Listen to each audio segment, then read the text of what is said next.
السلام علیکم ورحمۃ اللہ وبرکاتہ۔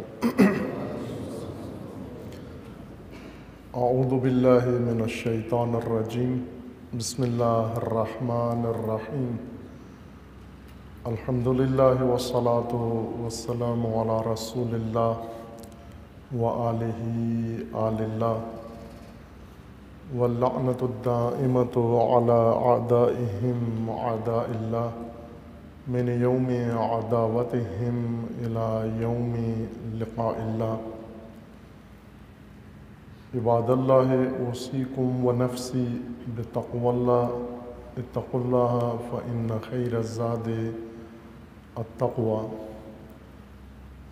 عباد خدا، بندگان الہی، آپ سب کو اور اپنے نفس کو تقوی الہی کی دعوت دیتا ہوں۔ تقوی خداوند تبارک و تعالیٰ نے انسان کی نجات کا ذریعہ بنایا ہے دنیا و آخرت میں۔ انسان کو خداوند تبارک و تعالیٰ نے خلق فرمایا اور خلقت میں محتاج ہدایت قرار دیا ہے۔ انسان وہ واحد و تنہا مخلوق ہے جو ہدایت کی محتاج ہے، چونکہ تمام مخلوقات میں سے اللہ تعالیٰ نے صرف انسان کو بننے کے لیے پیدا کیا ہے، باقی تمام مخلوقات کو بنا کر دنیا میں بھیجا ہے۔ انسان کو اپنی انسانیت حاصل کرنا ہے، انسان کو خلافت الہیہ کا مقام پانا ہے، انسان لقاء اللہ کی منزل تک جانا ہے جو مقصد خلقت انسان ہے۔ توشہ حیات اسی مقصد کو حاصل کرنے کے لیے عطا ہوا ہے، اور زیادہ نہیں ہے یہ توشہ حیات، بہت کم ہے۔ امیر المومنین علیہ الصلاۃ والسلام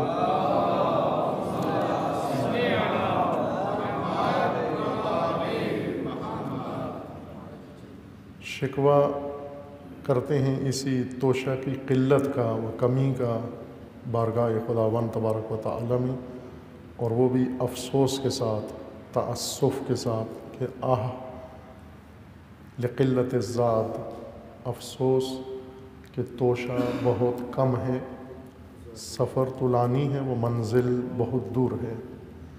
اور توشہ سے مراد یہ مختصر زندگی ہے اور اس کے ایام و شب و روز جو اللہ تعالیٰ نے ہر انسان کے لیے مقرر فرمائی ہیں، اور پھر فرمایا ہے کہ ہر ایک کی ایک اجل ہے، وہ اجل جس دن یہ مہلت ختم ہو جائے گی اور انسان یہ زندگی چھوڑ کر زندگی کے دوسرے مرحلے میں منتقل ہو جائے گا۔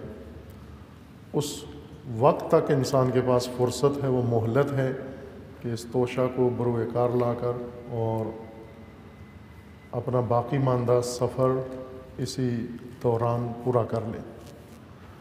اگر یہ کام نہ ہو سکا ہم سے، خسارہ ہے، جس طرح اللہ تعالیٰ نے قرآن کریم میں قسم کھا کے اسی توشے کی قسم کھائی ہے، والعصر ان الانسان لفی خسر، عصر کی قسم، زمان کی قسم، عصر، العصر، بہت سارے اس کے مصادیق ہیں، ان میں سے ایک عصر سے مراد وہ مہلت اور مختصر مدت جو انسان کو فراہم کی گئی ہے، عطا ہوئی ہے، جس میں انسان نے اپنا مقصد حاصل کرنا ہے، کہ انسان خسارے میں ہے، اسی چیز کی قسم کھائی ہے جو توشہ دیا ہے، اور ساتھ ہی قسم کے بعد جس چیز کی قسم یا جس کی اہمیت کے لیے قسم تھی وہ یہ کہ اسی شعبے میں انسان خسارے میں ہے، یعنی مسلسل اوقات عمر بسر ہو رہے ہیں اور مقصد عمر و مقصد زندگی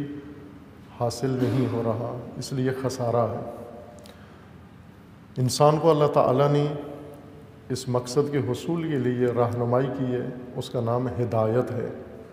ہدایت کے دو اہم شعبے ہیں، ایک شعبہ معرفت و آگاہی سے تعلق رکھتا ہے، اور دوسرا شعبہ اس آگاہی و معرفت کے مطابق عمل ہے اور عملی اقدامات ہیں جو انسان نے زندگی کے مختلف شعبوں میں انجام دینے ہیں۔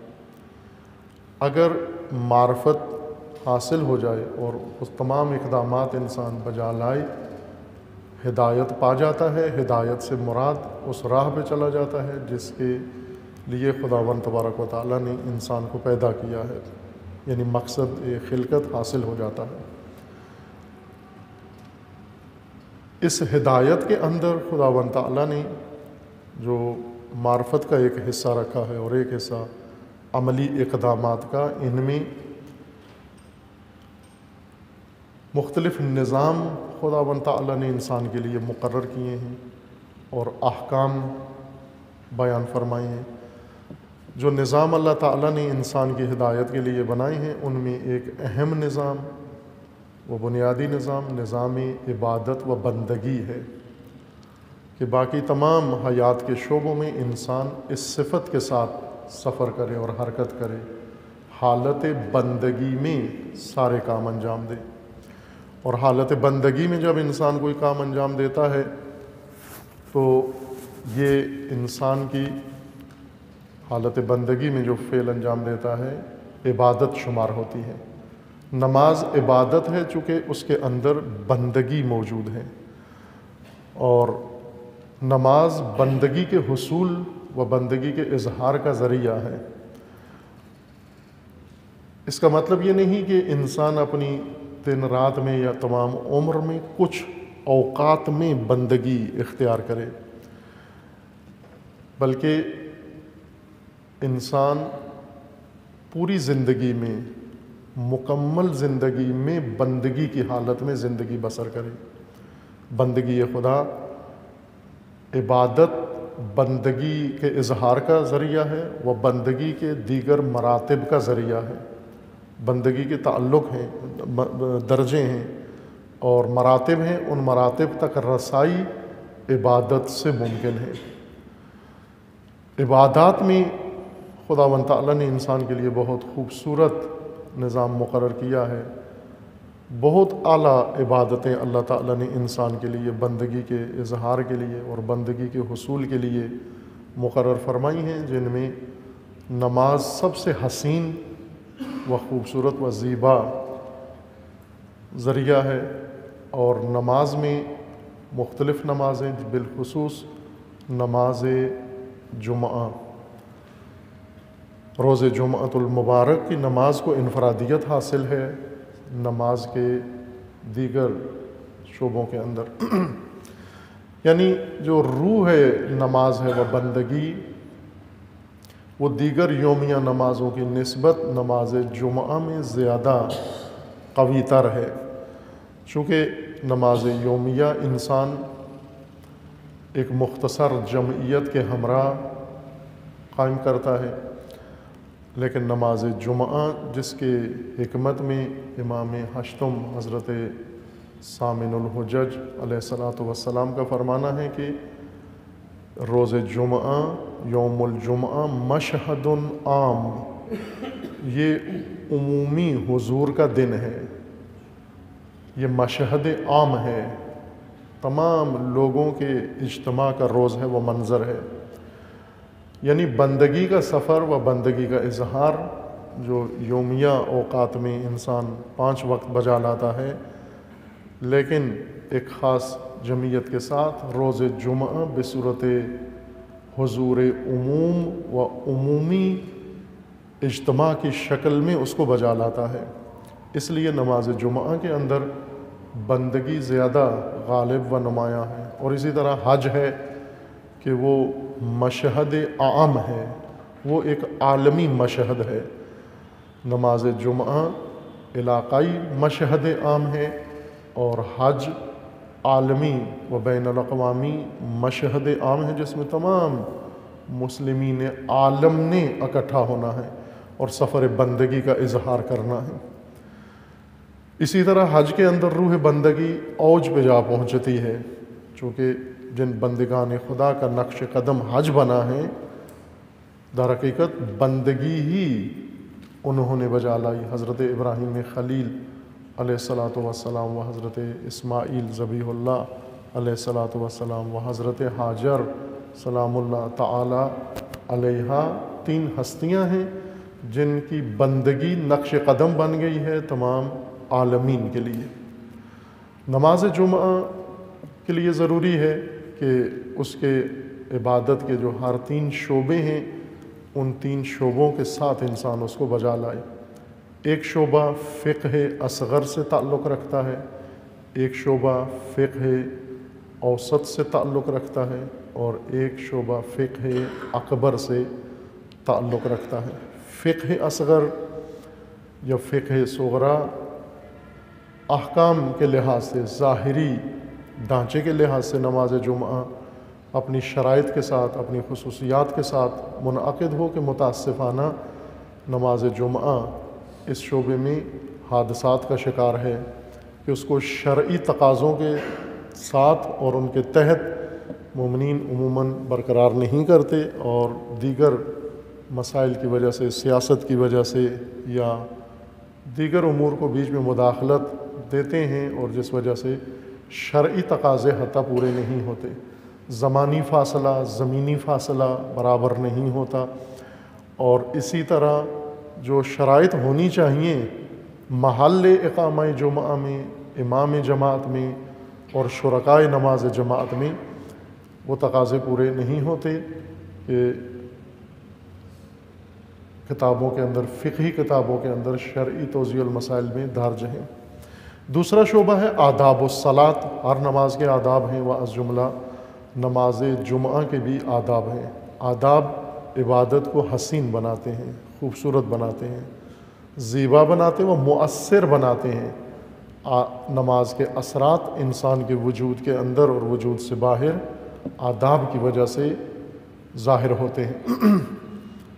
جس طرح نماز کا ایک اثر ہے الصلاۃ تنہی عن الفحشاء والمنکر، اگر صرف ظاہری ڈھانچہ بغیر آداب کے انسان بجا لائے، یہ حسین نماز و حسنہ نماز نہیں ہے، عمل حسنہ نہیں، اثر بھی نہیں ہے، فحشاء سے نہیں روکتی اور انسان کو منکرات سے دور نہیں کرتی۔ فحشاء و منکرات سے روکنے کے لیے نماز چاہیے اپنے آداب کے ساتھ۔ آداب نماز متعدد ہیں کہ انشاءاللہ جتنی توفیق ہوگی آپ کی خدمت میں عرض کریں گے، لیکن تیسرا شعبہ ہے فقہ اکبر۔ فقہ اکبر عبادت کی روح کو بیان کرتا ہے، عبادت کی حقیقت و عبادت کے باطن کو بیان کرتا ہے کہ کیوں یہ عبادت مقرر کی گئی ہے۔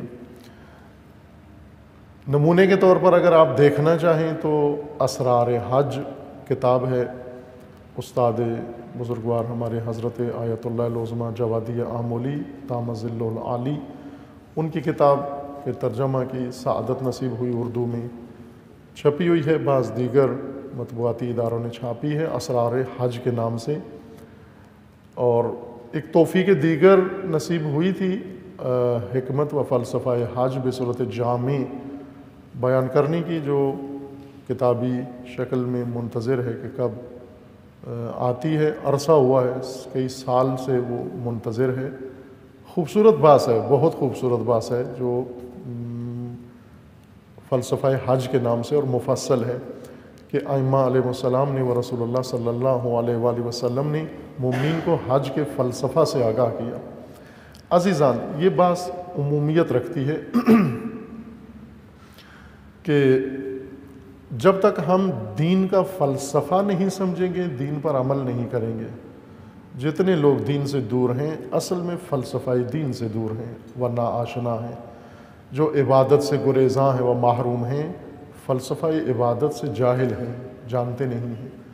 امام چہارم فرماتے ہیں کہ اگر انسان کو پتہ چل جائے کہ عبادت کی حقیقت کیا ہے، وہ باطن کیا ہے، تو گردنیں کٹا کر بھی انسان عبادت کی طرف دوڑتا ہوا چلا جائے گا۔ وہ حتیٰ نماز جمعہ کے بارے میں بھی یہ روایت موجود ہے کہ انسان کو اگر اس عبادت تک پہنچنے میں اپنا خون بھی بہانا پڑے، یعنی شہادت اس تک کے لیے تیار ہے، اور پھر بھی انسان حاضر ہے کہ عبادت کے اندر حاضر ہو۔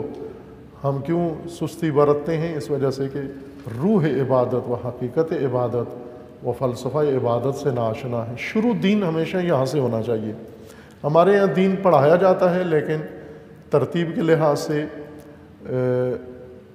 ایسی جگہ سے شروع کیا جاتا ہے جو مزید الجھن کا باعث بنتا ہے۔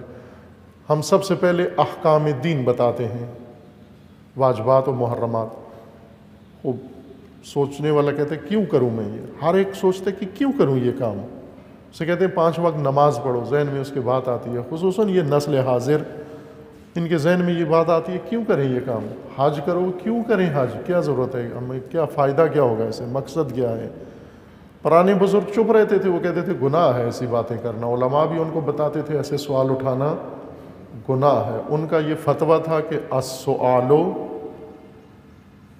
بدعۃ والجواب حرام، سوال کرنا بدعت ہے، جواب دینا حرام ہے۔ دونوں جہنم میں جائیں گے، جو ایسے سوال کرے اور جو ایسے سوالوں کا جواب دے۔ لہٰذا وہ ڈر سے پوچھتے ہی نہیں تھے کہ بھائی یہ کیوں کریں، ہم کیوں حج کریں، کیوں طواف کریں، کیوں روزہ رکھیں؟ لیکن قرآن کا حکم ہے کہ نہ پوچھو، آپ فَاسْأَلُوا أَهْلَ الذِّكْرِ، ہر ایک سے نہ پوچھو۔ علامہ اقبال نے اس آیت کا خوبصورت ترجمہ کیا ہے بہت ہی، فَاسْأَلُوا أَهْلَ الذِّكْرِ إِن كُنتُمْ لَا تَعْلَمُونَ، اگر نہیں جانتے ہو تو کیا کرو؟ اہل ذکر سے پوچھو۔ فَاسْأَلُوا أَهْلَ الذِّكْرِ۔ علامہ اقبال فرماتے ہیں کہ حدیث دل، حدیث عشق کس طرح سے؟ کسی درویش بے گلیم سے پوچھ۔ حدیث دل کسی درویش بے گلیم سے پوچھ۔ اگر دل کی بات پوچھنی ہے تو کسی بے گلیم درویش سے جا کر پوچھو، وہاں سے جواب ملے گا۔ وہ نہیں کہے گا کہ السؤال بدعۃ والجواب حرام، بلکہ وہ کہے گا سوال کرو، پوچھو۔ السؤال مفتاح العلم، سوال علم کی چابی ہے، اس چابی کو استعمال کرو تاکہ خزانے علم کے کھلیں تمہارے اوپر۔ ایسے چپ کر کے، آنکھیں بند کر کے، وہ کان بند کر کے نہ چلتے۔ جو بھیڑ چال دین نہیں سکھاتا، یہ نہیں کہتا کہ آنکھیں بند کر کے جو کہا جائے اور بغیر سوچے ہوئے، بغیر تفکر تدبر کے۔ جو قرآن تفکر کی دعوت دیتا ہے، تدبر کی دعوت دیتا ہے۔ سوال اٹھاؤ، سمجھو، علت پوچھو، سبب پوچھو، ماجرا پوچھو، مقصد پوچھو، غرض پوچھو۔ یہ سب اللہ تعالیٰ نے مقرر کیا ہے، بیان فرمایا ہے، آپ کو عقل دی ہے کہ یہ سوال اٹھاؤ۔ سوال اٹھاؤ گے تو مسائل حل ہوں گے آپ کے لیے۔ وہ پوچھتے ہیں کیوں کریں ہم یہ احکام؟ ایک کشمکش گھروں کے اندر ہوتی ہے، والدین میں اور اولاد میں، کہ والدین پہلی نسل ہے اور اولاد نئی نسل ہے، پرانی نسل نئی نسل میں باس ہے۔ باپ کہتا ہے کہ اٹھو یہ کام کرو، بچہ پوچھتا ہے کیوں کروں؟ وہ کیوں کا جواب بدتمیز، بے ادب، بے تربیت، شرم نہیں آتی تمہیں، حیا نہیں ہے تمہارے اندر۔ ہم جب چھوٹے تھے تو بات سوال تک نہیں کرتے تھے، اپنا ریفرنس دیتے ہیں کہ ہم جب چھوٹے تھے تو یہ کیا کرتے تھے، ہم جب چھوٹے تھے سوچتے تک نہیں تھے، ہم جب چھوٹے تھے ہم تفکر تک نہیں کرتے تھے۔ یعنی دوسرے لفظوں میں کہنا یہ چاہتے ہیں کہ بے ادب کیوں عقل ضائع کرتے ہو؟ دیکھو ہماری عقل کوری ہے، ابھی تک 60 سال ہو گئے، ایک دفعہ بھی استعمال نہیں کی، جس طرح دی گئی تھی اسی طرح سالم ہے۔ بھائی استعمال کرو اس کو۔ خداوند تعالیٰ نے کائنات بنائی ہے، اس کے اسرار رکھے ہیں اور آپ کو دعوت دی ہے اسرار کائنات کو کشف کرو، تسخیر کرو، سمجھو۔ یہ جہان تمہارے لیے ہے، لکم ما فی الارض جمیعا، سب کچھ جہان تمہارے لیے ہے، دین بھی تمہارے لیے ہے۔ جس طرح ابھی کچھ علوم ہیں جن کا کام اسرار جہان کو کشف کرنا ہے، ان علوم کا کام اسرار جہان کشف کرنا ہے۔ آج سائنس کے ذریعے سے فلکیات کے اسرار کشف کیے جا رہے ہیں، ذرات کے اسرار و رموز کشف کیے جا رہے ہیں۔ اسی طرح دین بھی، شریعت بھی ہے، جس طرح کائنات ہے اسی طرح نظام شریعت ہے، اس کے اندر بھی حقائق ہیں اور اس کے اسرار ہیں، اور ان اسرار کو کشف کرو، آپ ان اسرار کو پوچھو، ان اسرار سے واقفیت کرو، حاصل کرو، تاکہ روح ان کی تمہارے اندر آئے، تمہاری روح کے اندر روح عبادت آئے اور لذت محسوس کرو عبادت سے۔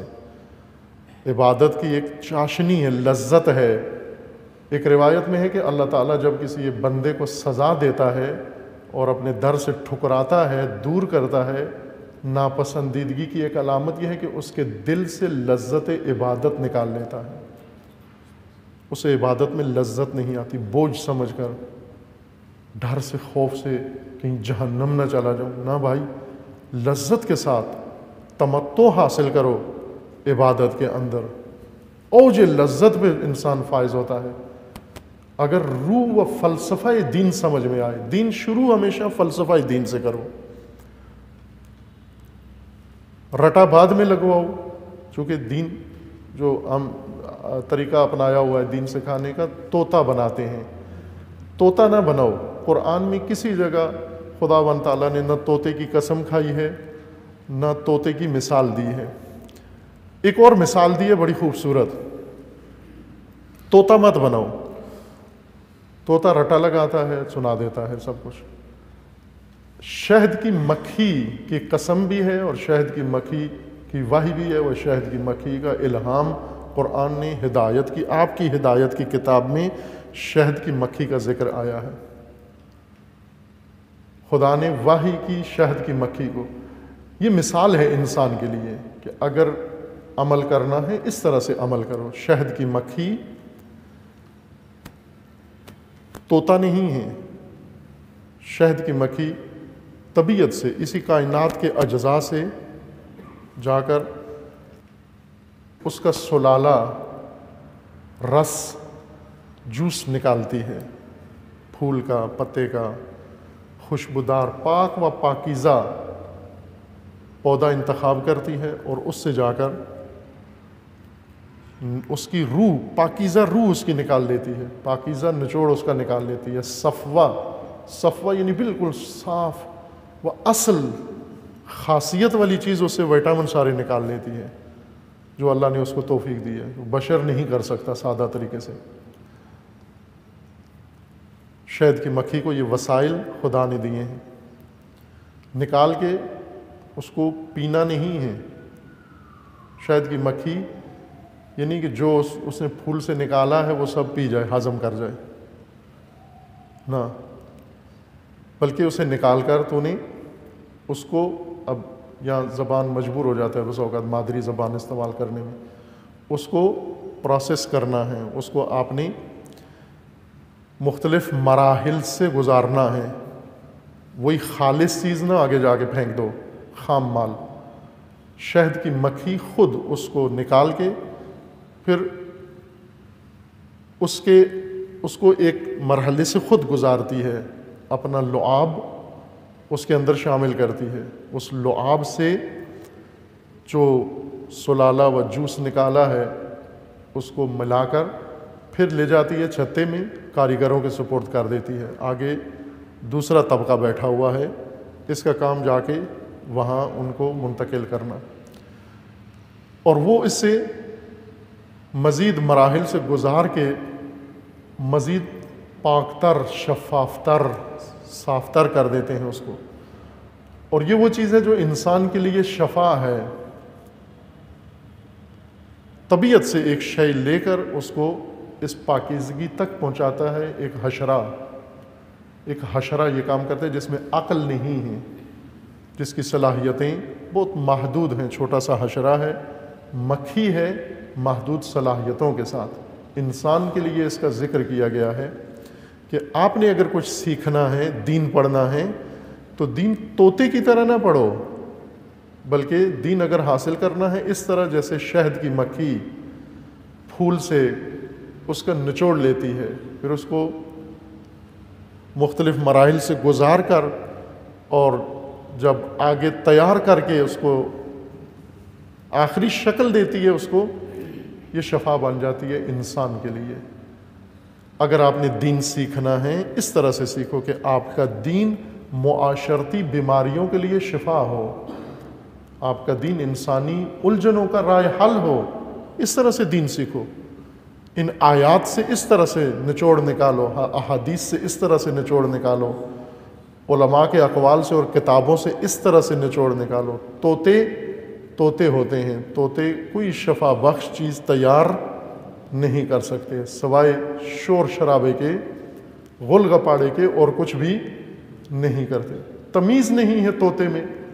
آپ شہد کی مکھی کا عمل دیکھیں، شہد کی مکھی کا قانون یہ ہے کہ بسا اوقات انسانی مداخلت کی وجہ سے شہد کی مکھیوں کا نظام مختل ہو جاتا ہے، اس کے اندر مشکل پیش آتی ہے، ہو جاتا ہے۔ انسان نے ترقی کی ہے اور شور شرابہ، مشینری، انڈسٹری، پالوشن، آلودگی اتنی پھیلائی ہے کہ طبیعت کے نظام کو خراب کر دیا، ماحولیات کو ختم کر دیا، خراب کر دیا انسان نے۔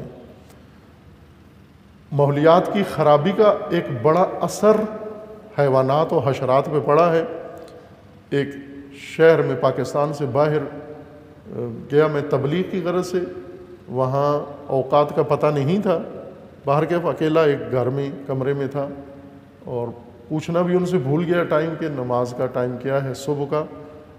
باہر کے یہ ذہن میں رکھا ہوا تھا کہ اب یہاں بہت فاصلہ ہے، کوئی 5-6 گھنٹے کا ہمارے ملک سے ان کے ساتھ فاصلہ ہے، کب صبح ہوگی، کب اذان کا وقت ہے، غیر مسلم ملک اذانیں بھی نہیں ہونی۔ تو ایک چیز جو ذہن میں رکھی ہوئی تھی وہ پرندوں کی آواز ہے کہ جب پرندے بولیں گے تو اس کا مطلب ہے صبح ہو گئی، چونکہ روشنی وہاں سارا شہر روشن ہے بڑی ہائی لائٹوں سے، پاورفل لائٹوں سے، تو روشنی تو سورج نکلنے کے بعد تک بھی پتہ نہیں چلتا کہ یہ بجلی کی روشنی ہے یا سورج کی روشنی ہے۔ تو پرندوں کی آوازوں پہ کان دھرے ہوئے تھے کہ جب پرندے بولیں گے تو اس کا مطلب ہے فجر ہو گئی ہے۔ اور اس دن وہ تقریباً 4 دفعہ نماز صبح پڑھی۔ جب اٹھتے تھے تو پرندہ بول رہا ہوتا تھا، نماز پڑھتے تھے، پھر دیکھ کے اٹھ کے پھر پرندے بول رہے ہیں، اندھیرا ہے اور پرندے بول رہے ہیں، اور اس طرح کرتے کرتے ساری رات پرندے بولتے رہے اور ہم نمازیں پڑھتے رہے۔ صبح جب وہ میزبان آئے، ہم نے ان سے پوچھا بھائی اور تو مسائل، بعد میں کہہ رہے تھے کوئی پرابلم مشکل تو نہیں آئی؟ ہم نے کہا ہمیں تو کوئی خاص مشکل نہیں، لیکن یہ مجھے لگتا ہے ان پرندوں کو خاصی مشکل ہے، یہ رات سو نہیں پاتے ہیں، ساری رات بولتے ہیں یہ پرندے، اپنے یہاں تو سو جاتے ہیں، مغرب کو ہی سو جاتے ہیں، عصر کو واپس چلے جاتے ہیں، مغرب سے غروب سے پہلے پہلے اپنے آشیانوں میں درختوں پہ جا کے خاموشی سے صبح تک سناٹے تک بیٹھتے ہیں، لیکن آپ کے پرندے تو ساری رات غل غپاڑا مچاتے ہیں۔ انہوں نے کہا یہ پرابلم ہے، باقاعدہ یہاں کی یونیورسٹیوں نے اس پہ تحقیق کی ہے اور یہ نکالا ہے انہوں نے نتیجہ کہ انسانی مداخلت کی وجہ سے ان پرندوں کا سسٹم خراب ہو گیا ہے۔ اب یہ پرندے بھی وقت کی پہچان نہیں رکھتے، پالوشن میں رہ کے اور ان ریڈیائی لہروں میں رہ کے، تابکاری نظام میں رہ کے، جہاں اتنی موبائل کمپنیاں ہوں اور وہاں ان کے سگنلز آ رہے ہیں جا رہے ہیں اور ٹریفک ہے اور سب کچھ ہے، انہوں نے کہا ان پرندوں پہ بھروسہ نہیں کرنا، ان پہ نہیں جانا، انہیں خود نہیں پتہ کہ کب رات ہے اور کب دن ہے۔ وہ ہے انسانی مداخلت سے یہ کام ہوا ہے۔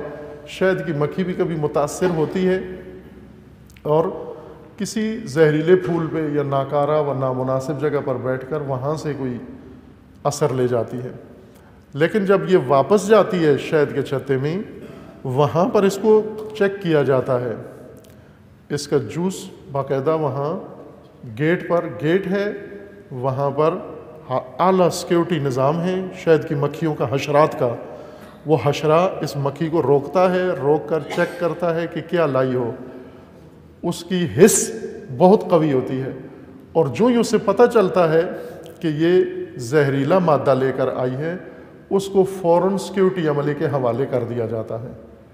سیکیورٹی عملہ یہ حقائق ہیں، شہد کی مکھی کی دنیا کے اسرار ہیں۔ سیکیورٹی عملہ اس مکھی کو الگ سے لے جا کر فوراً اس کو سزا دیتا ہے، اور سزا کیا ہے؟ بہت سخت سزا دیتی ہے، اور وہ یہ کہ اس کے پر کاٹ دیتے ہیں، مارتے نہیں ہیں، پر کاٹ دیتے ہیں۔ زہر حشرہ جس کی حیات کا دار و مدار ہی پروں پر ہے، اس کے پر کاٹ دیں تو وہ بڑی بری موت مرتا ہے، چونکہ اڑ بھی نہیں سکتا اور اڑے بغیر وہ خوراک بھی نہیں کھا سکتا، اور اس طرح وہ تکلیف کے ساتھ وہ مکھی مر جاتی ہے جو زہریلے پھول سے کوئی چیز لے کر آتی ہے۔ پاکیزہ، صاف شفاف یہ مکھیوں کا نظام ہے۔ اب ہم دیکھیں کہ جو بھی آتا ہے ممبر پہ آ بیٹھتا ہے، کوئی ایسا سیکیورٹی سسٹم ہو کہ پتہ چلے کہ بھائی یہ مواد جو پڑھ کر آئے ہو، دین سیکھ کر آئے ہو، یہ صاف ہے، شفاف ہے، پاک ہے، پاکیزہ ہے، کہاں سے لے کر آئے ہو؟ کیا اینشینٹ، کہاں سے جہالت بٹور کے لے آئے ہو؟ کیا قوم کو گمراہ کر رہے ہو؟ کیا لوگوں کو غذا دے رہے ہو؟ کیا دنیا و آخرت لوگوں کی تباہ و برباد و ہلاک کر رہے ہو لوگوں کی؟ ایسا نظام دین میں ہے لیکن ہم نے رکھا نہیں ہے، جس وجہ سے تباہیاں ہیں۔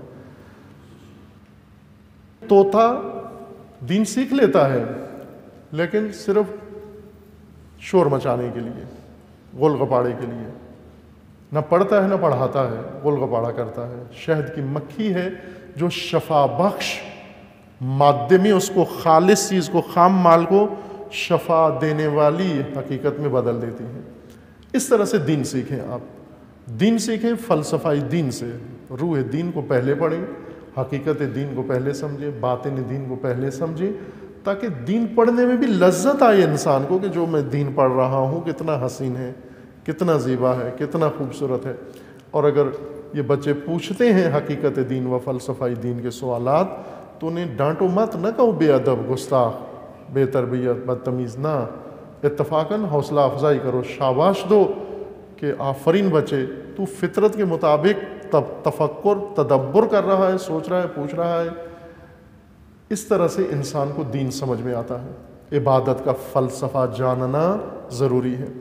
عبادات میں عرض کیا کہ نماز سر فہرست ہے، عمود الدین ہے، اور نماز میں بھی خصوصیت کے ساتھ نماز جمعہ کے مومنین پہلے اس کو احکام شرعیہ کے مطابق قائم کریں، تمام شرائط کے ساتھ قائم کریں، خانہ پوری مت کریں، تمام شرائط اس کی دین میں احکام میں پڑھیں، توضیح المسائل میں علماء سے پوچھیں، فقہا مراجع کرام سے، اور پھر اس کے بعد انہی شرائط کے مطابق قائم کریں۔ اور دوسرا مرحلہ آ جاتا ہے اس نماز کا فلسفہ کیا ہے۔ اشارہ کیا تھا امام علیہ السلام نے فلسفہ نماز جمعہ میں، فرمایا کہ یوم الجمعہ خداوند تبارک و تعالی انما جعلت الخطبۃ یوم الجمعہ لأن الجمعۃ مشہد عام، خطبہ اس لیے نماز جمعہ میں رکھا گیا ہے چونکہ جمعہ عمومی اجتماع کا دن ہے۔ عمومی اجتماع میں صرف خاموش عبادت کافی نہیں ہے بلکہ باقاعدہ ناطق عبادت ہونی چاہیے۔ روز جمعہ ناطق عبادت کا ہے۔ نمازوں میں قرأت رکھی گئی ہے کہ امام جماعت بعض نمازیں بالاخفات پڑھے، بعض نمازیں بالجہر، یعنی بعض بلند آواز سے ذکر نماز پڑھے، اور بعض نمازیں ایسی ہیں جنہیں خاموشی کے ساتھ زیر لب پڑھے، آواز نہ نکلے اس کے منہ سے۔ نماز جمعہ بالجہر ہے، اور دوسرا جہر کے ساتھ ساتھ اس میں خطبہ ہے، یعنی اس میں باقاعدہ گفتگو کی جائے، اس میں باقاعدہ خطاب کیا جائے، ناطق نماز جمعہ ہو۔ ایسا جمعہ جس کے اندر کچھ حقائق بیان کیے جائیں، ان حقائق سے انسان آشنا ہو۔ ان حقائق میں سے پہلی حقیقت جو امام جمعہ، جو 5 فریضے خطیب جمعہ کے ہیں، جب خطبہ دے، خطبے کے اندر 5 فریضے جن کی فہرست میں نے آغاز میں عرض کی تھی، ان میں سے پہلا فریضہ یہ کہ وہ لوگوں کو توحید سے آشنا کرے، خداوند تبارک و تعالیٰ کی بندگی سے آشنا کرے۔ ایک فریضہ یہ کہ تقوی کی دعوت دے و تقوی کی وصیت کرے کہ نماز جمعہ تقوی کے قیام کا ذریعہ ہے۔ لیکن تقوی کا قیام اس وقت عمل میں آتا ہے جب انسان معرفت خداوند تبارک و تعالی حاصل کر لے۔ عزیزان، دین کی اساس و دین کا مرکز و محور ذات خداوند تبارک و تعالیٰ کی معرفت ہے۔ بندگی کا راز و چابی اس کے اندر ہے۔ امیر المومنین علیہ السلام نے خطبہ اول نہج البلاغہ میں دین کی حقیقت بتانے کے لیے و اسرار توحید ذکر فرمائی کہ اول الدین معرفتہ، آغاز دین، کل دین، حقیقت دین، بنیاد دین کی خداوند تبارک و تعالیٰ کی معرفت ہے۔ اول الدین معرفتہ، معرفت اول الدین ہے۔ وکمال و معرفت ہی التصدیق بہ، معرفت کی اوج و کمال تصدیق ہے خداوند تبارک و تعالیٰ کی ہستی و خداوند تبارک و تعالیٰ کی ذات کی۔ اول الدین معرفت خداوند تبارک و تعالیٰ، و تمام الدین معرفت خداوند تبارک و تعالیٰ ہے۔ خب جب تمام الدین معرفت ہے خداوند تبارک و تعالیٰ کے لیے، تو عبادات کی یہ روح ہے معرفت خداوند تبارک و تعالیٰ۔ بلکہ عبادات کا مقصد بھی اسی کو ذکر کیا گیا ہے۔ رسول اللہ کو فرمان ہے وَعْبُدْ رَبَّكَ حَتَّى يَأْتِيَكَ الْيَقِينُ، اے رسول آپ بندگی و عبادت کریں تاکہ یقین، معرفت آپ کو حاصل ہو۔ اور بعض بزرگ علماء نے، مرحوم صدر المتعلین رضوان اللہ تعالیٰ علیہ نے یہ ذکر کیا ہے کہ ایک علم مقدمہ ہے عبادت کا، و ایک علم نتیجہ ہے عبادت کا۔ ایک معرفت ایسی ہے جس سے انسان عبادت کرنے کے قابل ہوتا ہے، اور ایک معرفت وہ ہے جہاں انسان کو عبادت پہنچاتی ہے، عبادت کے ذریعے سے وہاں تک پہنچتا ہے انسان۔ وہ علم یقین ہے، وہ حق الیقین ہے، وہ علم اعلیٰ ہے، قرب خدا معرفت خدا کے ذریعے سے ممکن ہے۔ اور عبادت انسان کو معرفت عطا کرتی ہے، خصوصاً نماز جمعہ۔ یعنی دوسرے لفظوں میں نماز جمعہ عالمانہ عارفانہ ہونا چاہیے، توحیدی نماز جمعہ ہو، نظام توحید کا رکن ہے نماز جمعہ۔ میں سابقہ ہفتے آپ مومنین کی خدمت میں عرض کیا تھا کہ نماز جمعہ اس قدر نماز جمعہ کے اندر قوت ہے و طاقت ہے کہ جتنے طاغوت آئے ہیں مسلمانوں کے اوپر حکومت کی ہے طاغوتوں نے، سب نے نماز جمعہ کا سہارا لیا ہے۔ نماز جمعہ کے بغیر مسلمانوں کے اوپر حکومت کرنا ان کے لیے ممکن نہیں تھا۔ ہزاروں خطیب و امام جمعہ کرائے پہ لیتے تھے، اجرت پہ، اور اجرت پہ ان سے خطبے پڑھواتے۔ آج بھی ایسا ہی ہو رہا ہے۔ آج بھی اکثر طاغوتی حکومتیں نماز جمعہ کی مدد سے چل رہی ہیں۔ نماز جمعہ میں ان حکومتوں، ظالم حکومتوں کے لیے میدان ہموار ہے۔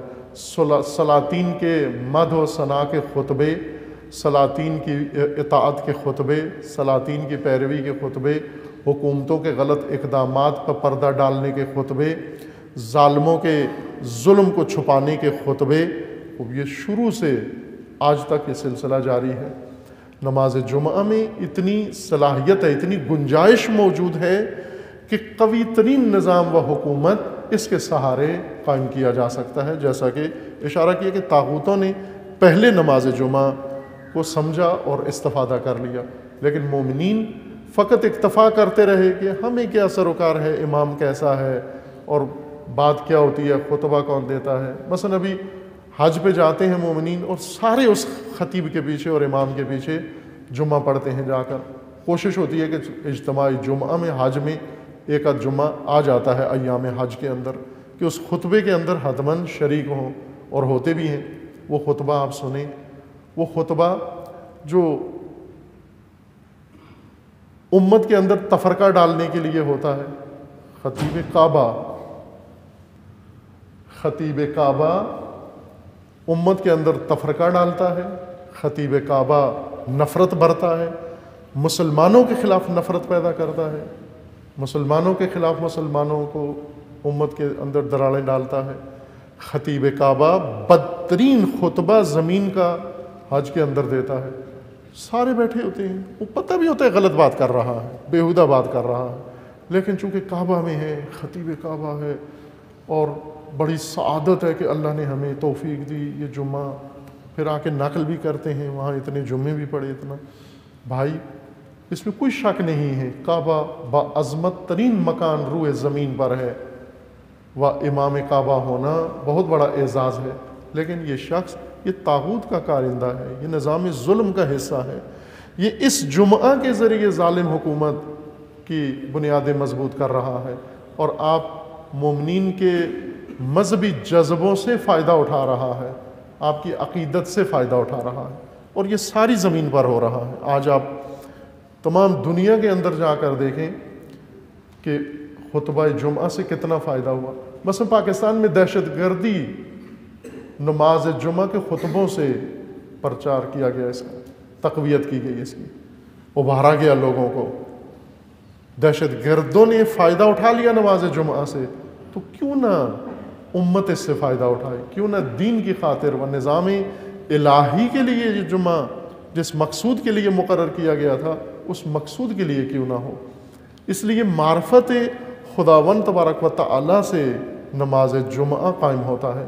توحیدی نماز جمعہ، تاکہ توحیدی نظام قائم ہو سکے، وہ توحیدی نظام کے تحت انسان زندگی بسر کر سکے۔ نماز جمعہ انسان کو جہت دیتا ہے، رخ ٹھیک کرتا ہے، جس طرح خداوند تبارک و تعالیٰ نے رسول اللہ کو حکم دیا فَأَقِمْ وَجْهَكَ لِلدِّينِ حَنِيفًا، اپنا رخ دین کی طرف و دین حنیف کی طرف کرو۔ سب سے پہلا کام رخ اپنا، جہت اپنی ٹھیک کر لو۔ انی وجہت وجہی للذی فطر السماوات والارض، رسول اللہ نے فرمایا اے پروردگار تو نے حکم دیا فَأَقِمْ وَجْهَكَ، جہت درست کر، میں نے ٹھیک کر لی اپنی جہت، اب میرا رخ خدا کی طرف ہو گیا ہے، میری جہت اللہ کی طرف ہو گئی ہے۔ اور جب جہت خدا کی طرف ہو جائے پھر اس سفر کے اندر جو کچھ انسان انجام دیتا ہے وہ عبادت شمار ہوتا ہے، چونکہ رخ اللہ کی جانب ہے انسان کا۔ نماز جمعہ کا ایک کام یہ جہت دینا ہے، الہی جہت، توحیدی جہت، انسان کی، مومن و مسلمان کی زندگی کو الہی جہت عطا کرنا ہے۔ معرفت، نماز جمعہ منبع ہے معرفت خداوند تبارک و تعالیٰ کا، اور خطیب جمعہ کے فرائض میں سے ہے۔ اسی لیے خطیب جمعہ کی شرائط میں سے ایک یہ ہے کہ اب یہ جو شرائط بیان کی جاتی ہیں، اب یہاں ہم کہیں اسباب اضطرار آپ کی خدمت میں جرت کر کے کھڑا ہو گیا ہوں میں، ورنہ وہ شرائط نہیں پائی جاتی ہیں مجھ جیسے کم علم بے بضاعت طالب علم میں۔ آپ کی آگاہی کے لیے یہ صفات عرض کر رہا ہوں، نہ اس لیے کہ یہ پائی جاتی ہیں میرے اندر، آپ کی خدمت میں عرض کر رہا ہوں کہ ہمیں پتہ چلنا چاہیے کہ خطیب جمعہ کی شرائط کیا ہیں۔ از جملہ شرائط دیگر کے عدالت ہو، باقی شرائطوں، ایک شرط خطیب جمعہ کی یہ ہے کہ فصیح و بلیغ ہو، یعنی بہت روشن واضح کر کے اپنی بات یا دین کا نقطہ لوگوں کو سمجھا سکتا ہو۔ فصاحت و بلاغت ضروری ہے، کیونکہ اس نے لوگوں کو معرفت عطا کرنی ہے، اسرار دین سکھانے ہیں، حقیقت دین سکھانی ہے، اور اگر بلاغت نہ ہوئی، فصاحت نہ ہوئی، ہرگز اپنا فریضہ انجام نہیں دے سکتا۔ ایسا نہ ہو کہ نماز جمعہ میں خطیب خطبہ دے اور نمازی باہر جا کر ایک دوسرے سے پوچھیں کہ مولانا کیا کہہ رہے تھے، کچھ سمجھ آئی تجھے کیا کہہ رہے تھے؟ یہ حالت نہ ہو جائے کہ ایک دوسرے سے پوچھیں کہ میرے پلے تو کچھ بھی نہیں پڑا۔ یا بعض جگہ نماز جمعہ میں مومنین آ کر یہ پوچھیں، فرض کریں یہیں پر اس جامعہ میں اور اس مرحوم علامہ مفتی جعفر حسین رضوان اللہ تعالیٰ علیہ سے جو مسجد منسوب ہے یہاں، جس میں یہ سعادت ہمیں نصیب ہو رہی ہے اجتماع کی و قیام جمعہ کی، مومنین باہر جائیں، جا کر پوچھیں کہ بھائی کس زبان میں خطبہ ہو رہا تھا، آپ کو سمجھ آئی؟ یہ اردو میں تھا، یہ پشتو میں تھا، یہ گجراتی میں تھا، یہ کس زبان کا خطبہ تھا؟ اگر مومنین کی یہ حالت ہو کہ امام جمعہ 2 گھنٹے گفتگو کرے اور انہیں یہی پتہ نہ چلے زبان کیا تھی، یعنی اس کا مطلب ہے امام جمعہ فصیح و بلیغ نہیں ہے، یعنی کھول کے اپنی بات نہیں پہنچا سکتا۔ بلیغ جو واضح پیغام پہنچا سکتا ہو، کھول کے بات کر سکتا ہو، روشن بات لوگوں تک پہنچا سکتا ہو، وہ شخص خطیب جمعہ ہو، جو اسرار توحید لوگوں کو بتا سکتا ہو، جو نظام توحیدی کا رخ لوگوں کو بتا سکتا ہو۔ پہلا واجب خطیب جمعہ کا معرفت خداوند تبارک و تعالی ہے۔ صرف حمد خدا کافی نہیں، معرفت خداوند تبارک و تعالی ذریعہ ہے۔ کیوں ہر ہفتے میں ایک دفعہ مومنین اجتماع کریں؟ امام علیہ السلام فرماتے ہیں جو علت الخطبہ، تو خطبہ اس لیے رکھا گیا ہے لأن الجمعۃ مشہد عام، یا لأن یوم الجمعہ مشہد عام، عمومی اجتماع کا دن ہے۔ عمومی اجتماع کا دن سائلنٹ نہیں گزرنا چاہیے، عمومی اجتماع کا دن ساکت نہیں گزرنا چاہیے۔ عمومی اجتماع میں مومنین فقط دل میں تسبیح پڑھ کے نہ جائیں گھر میں، بلکہ خطبہ رکھا گیا، خطاب رکھا گیا ہے، خطیب مقرر کیا گیا ہے، اور اس خطیب کے فرائض رکھے گئے ہیں تاکہ یہ امت کے سامنے پیش کرے۔ ان میں سے پہلا واجب توحید بیان کرنا ہے، تاکہ لوگ زندگی میں، عملی زندگی میں خدا کی طرف متوجہ رہیں۔ عزیزان، ہماری زندگیاں غفلت کے ساتھ گزرتی ہیں اور توجہ خدا کی طرف نہیں رہتی۔ امام علیہ السلام فرماتے ہیں جب انسان گناہ کرتا ہے، گناہ کیوں انسان سے سرزاد ہوتا ہے؟ اس لحظے خدا سے غافل ہو جاتا ہے، انسان کی بصیرت پہ پردہ پڑتا ہے، اللہ کی ذات سے بے توجہ ہوتا ہے، گناہ کے لیے تیار ہو جاتا ہے۔ ورنہ اگر انسان کو پتہ ہو کہ میں کسی کی بارگاہ میں ہوں، ہرگز گناہ کے قریب نہیں جاتا۔ عصمت آ جاتی ہے انسان میں، کسبی عصمت، وہ عصمت جو انسان خود حاصل کر سکتا ہے۔ ایک عصمت ہے جو اللہ تعالیٰ نے مقرر فرمائی ہے معصومین کے لیے، اس تک کوئی بھی نہیں پہنچ سکتا، وہ مخصوص ہے انہی ہستیوں کے لیے۔ لیکن ایک عام لوگوں کے لیے جو ہم گناہ کرنے کو اپنا بشری حق سمجھتے ہیں، حقوق بشر میں سے اقوام متحدہ نے ایک گناہ رکھا ہے کہ گناہ کرنا بشر کا بنیادی حق ہے۔ برطانیہ کے اس حقیر وزیر اعظم نے بیان دیا، ڈیوڈ کیمرون نے، کہ انبیاء کی توہین کرنا بشر کا بنیادی حق ہے۔ خدا لعنت کرے ان شیاطین کے اوپر جو دنیا پر حاکم ہیں اور مسلمان ان کے پیچھے چل رہے ہیں۔ یہی جو موجودہ وزیر اعظم جو بھی ختم ہونے والا ہے شاید الیکشن کی وجہ سے، اس ملعون انسان کا یہ بیان تھا کہ پیرس کے واقعہ کے بعد جب شارلی ایبڈو نے توہینی خاکے چھاپے، کہا کہ انبیاء کی توہین کرنا بشر کا بنیادی حق ہے اور یہ حق اسے حاصل رہنا چاہیے۔ بشر چاہتا ہے توہین کرے، جمہوریت کی انتہا یہی ہے، جو بشر چاہے، جو جمہور چاہیں، جمہور چاہتے ہیں توہین کریں، کرنے دیں، آپ نہیں روک سکتے ان کو۔ گناہ کرنا بشر کے حقوق میں سے قرار دیا ہے۔ گناہ کیوں کرتا ہے انسان؟ جب خدا سے دور ہو جاتا ہے، جب کٹ جاتا ہے۔ علم یعلم بان اللہ یرا، کیا انسان نہیں جانتا کہ خدا اسے دیکھ رہا ہے؟ معرفت خدا، کتابی معرفت کافی نہیں ہے۔ حقیقی معرفت خدا جو ائمہ معصومین علیہ السلام نے بیان فرمائی ہے، جس میں اللہ کی ذات کو پانا ہے، خدا کو پانا ہے۔ اس طرح سے انسان خدا کی معرفت حاصل کرے کہ خدا کو پا لے۔ اے خدایا میں نے تجھے پا لیا، جس طرح سید الشہداء علیہ السلام فرماتے ہیں، ماذا فقد من وجدک، جس نے تجھے کھو دیا اس نے کیا پایا، اور جس نے تجھے پا لیا اس نے کیا کھویا۔ نہ کہ جس نے خدا کو سمجھ لیا، خدا سمجھنے کے لیے نہیں ہے، ریاضی تو نہیں ہے کہ سمجھ رہے ہو خدا کو، پاؤ، خدا پانی کی چیز ہے، اللہ پانی کی چیز ہے۔ پاؤ، خدا تک پہنچو، حقیقت خدا کو اپنے وجود، اپنے نفس کے اندر پاؤ آپ، اور آیات خدا، نشانیاں اللہ کی آپ کے وجود کے اندر ہیں۔ اپنے دلوں کو خدا کے لیے تیار کرو۔ آسان ذریعہ ہے ذکر خدا، کہ ذکر یاد، ذکر سے مراد ورد نہیں ہے، ذکر سے مراد یاد خدا سے انسان کا دل خدا کو پانے کے لیے تیار ہو جاتا ہے، چونکہ انسان جس کی یاد میں ہوتا ہے ایک دن اسے پا لیتا ہے، جس کی جستجو میں ہوتا ہے ایک دن اسے پا لیتا ہے۔ اور آپ پا لیں گے عزیزان خدا کی ذات کو، اور خدا کی ذات کا فرمانا ہے کہ میں بہت قریب ہوں، مجھے پانے کے لیے تجھے غاروں میں بیٹھنے کی ضرورت نہیں ہے، چلے کاٹنے کی ضرورت نہیں ہے، جنگلوں میں جانے کی ضرورت نہیں ہے، مجھے تو ہر جگہ جہاں تو ہے مجھے پا لیتا ہے، پا سکتا ہے۔ وَإِذَا سَأَلَكَ عِبَادِي أَنِّي فَإِنِّي قریب، جب میرا بندہ میرے بارے میں پوچھے، سوال کرے تو میں قریب ہوں۔ کتنا قریب ہوں؟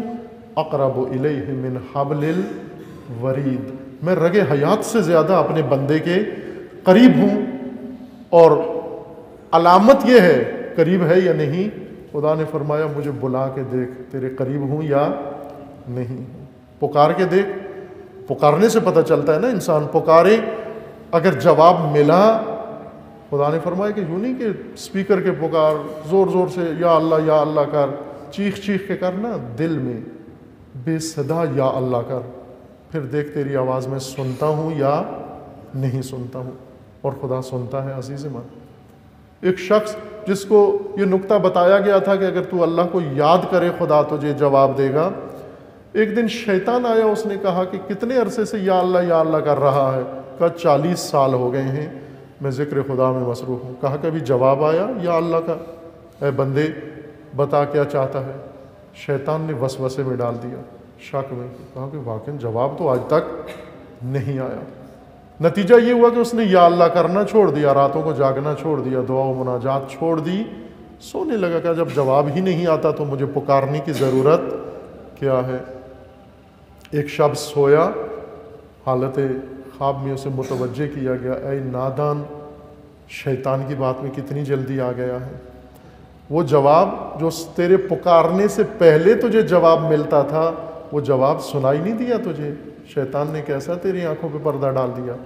یہ بتا کہ یہ درد، یہ سوز، یہ تڑپ تیرے دل میں جو پیدا ہوئی یا اللہ کرنے کی، یہ کس نے پیدا کی؟ اس سے پہلے کہ تو یا اللہ کر، خدا نے تجھے یاد کیا ہے۔ اگر اللہ تجھے یاد نہ کرتا تو کبھی بھی یا اللہ کہنے کے قابل نہ ہوتا۔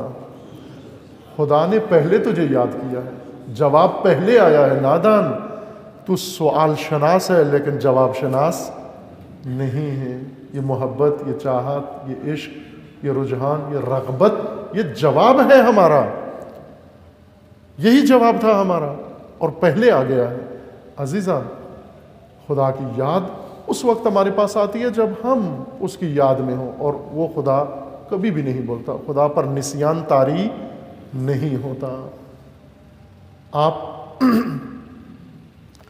اللہ کی ذات کو ہمیشہ حاضر و ناظر مانیں۔ غائب نہیں ہے خدا، اوجل نہیں ہے خدا۔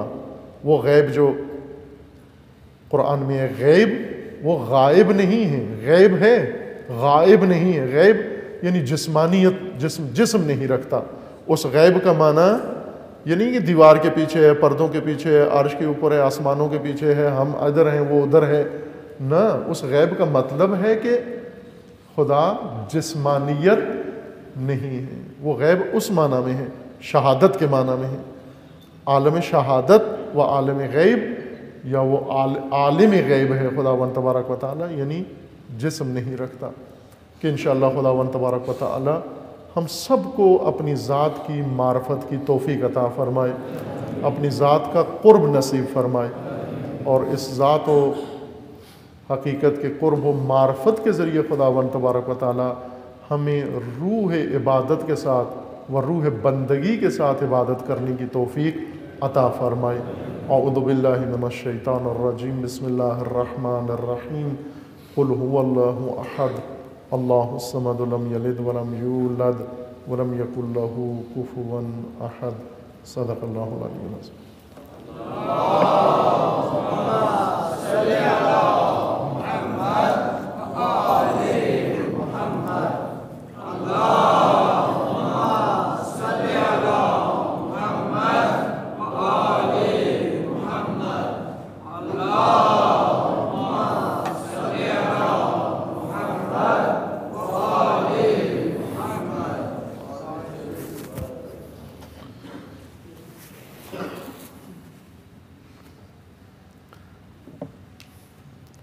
اعوذ باللہ من الشیطان الرجیم، بسم اللہ الرحمن الرحیم۔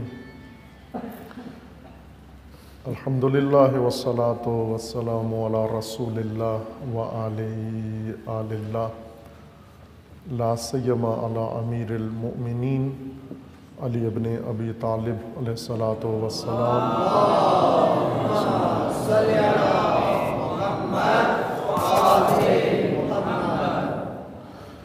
وفاطمۃ الزہراء سیدۃ نساء العالمین،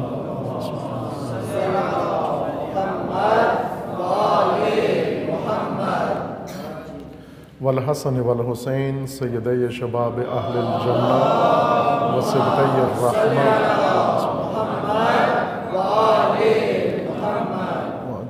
وعلی ابن الحسین علیہم الصلاۃ والسلام،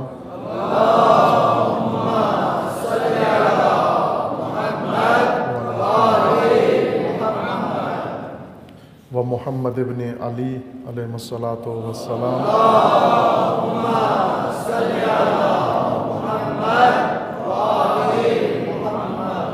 و جعفر ابن محمد علیہ الصلاۃ والسلام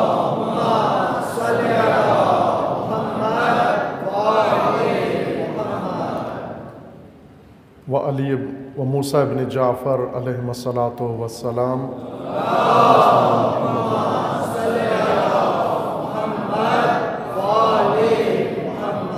و علی ابن موسیٰ علیہ الصلاۃ والسلام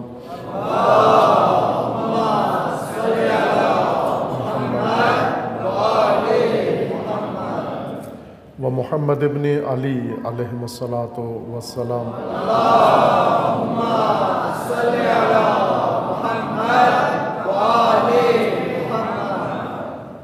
و علی ابن محمد علیہ الصلاۃ والسلام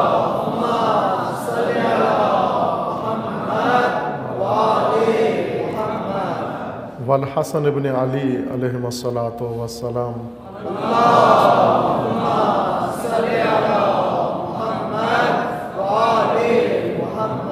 والحجت ابن الحسن القائم المہدی علیہ الصلاۃ والسلام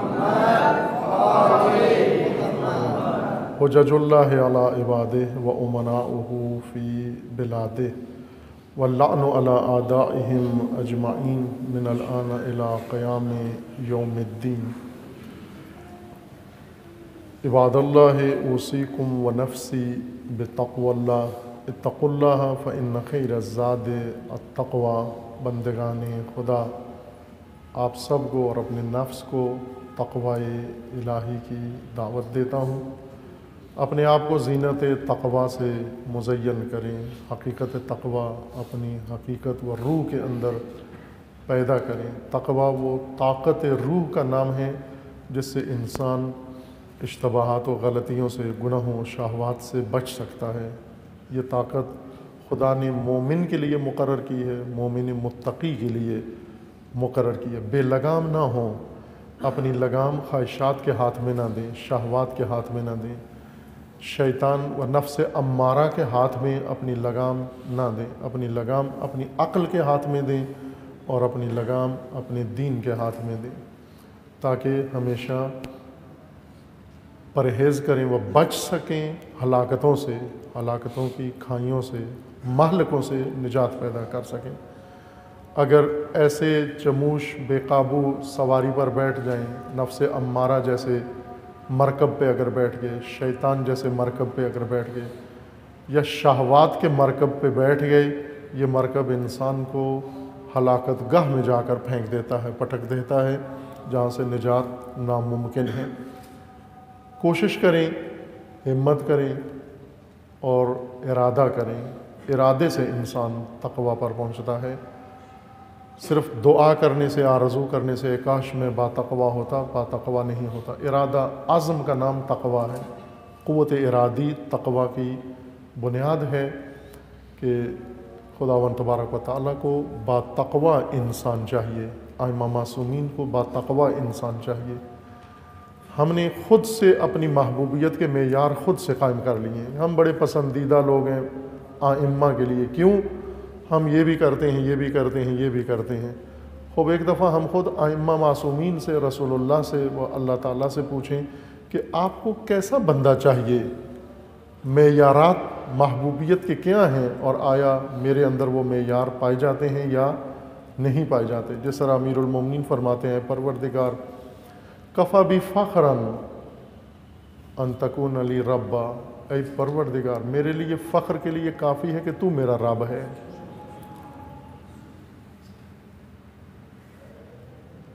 تو میرا رب ہے یہ میرے لیے کافی ہے لیکن اے پروردگار علی تیرا بندہ ہے آیا وہی بندہ ہے جو تو چاہتا ہے میں وہی بندہ ہوں تو وہی رب ہے جو علی کو چاہیے آیا علی وہی بندہ ہے جو رب کو چاہیے آیا ہم وہی بندے ہیں جو رب کو چاہیے آیا ہم وہی پیروکار ہیں وہی شیعہ ہیں جو ائمہ کو چاہیے جو امام عصر کو چاہیے اجل اللہ تعالی فرج و شریف کیا ہم وہی شیعہ ہیں وہ شیعہ بن سکتے ہیں، آسان ہے بننا، مشکل نہیں ہے، اور اس کا راستہ تقویٰ ہے۔ اپنے خود ساختہ معیارات ان سب کو ختم کریں، توڑیں۔